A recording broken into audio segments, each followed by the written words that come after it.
barumsi keenya kanarraa walumarratti xiyyeeffata. Lameen takkaffaa karaa ittiin linkii chaanaala keetii koppii ittiin godhattuu fi inni lammaffaan YouTube chaanaalii kee jalatti viidiyoo hin barbaachisne tokko yoo niif galakkiftee jiraatte karaa ittiin ofirraa diilet gootu nu hordofaa. Kiroomiin seenaa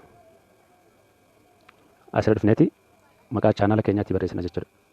Ani shorti kattee jira waan ta'eef tuqee itti galchu. Erga haala kanaan sii fideeti bakka gubbaarraa kanatti bakka kana ni agartan jeetii yaada.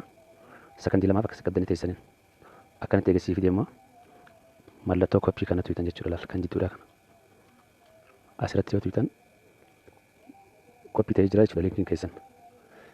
Linkiin keessan koppii ta'uu fi ta'uu dhaba karaa ittiin adda baafattan keessaa tokko linkii koppii jee jira inni bakkuma duwwaa kana akkana qaqqabdeeti peest kajuu kana irratti kilik gootee ilaalta jechuudha. Amma kanas gubbaadhaa kun akkuma argaa jirtanitti linkii kiyyaa jechuudha. Komentii jalatti haalli itti ol baafattanis bifuma kanaan YouTube seeneetiin isin garsiisa.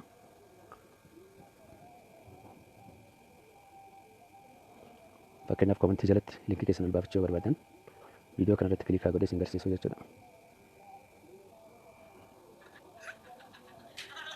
Bootaa komentiin jiru kanatti kilik gootu. Bakka duwwaa kana akkana qaqqabdee teessaanii bakka komentiin itti barreeffamu jechuudha. Duwwaa kana akkana qaqqabdee teessaanii peest kajuu kana tuuta jechuudha. Linkiin kee koppii godhamee jira as tuutee sheer godhuudha. Haala kanaan jechuudha. Inni lammaffaan karaa ittiin viidiyoo takka chaanaala kee jalaa ittiin diilet gootu jechuudha sirra. Kanaaf YouTube keessa erga galtanii laayibrarii kajuu kana tuutanii your videos kajuu kana ni tuuta. Viidiyooleen ati qabdu hundi as jalatti bifa kanaan sii dhufaa jechuudha.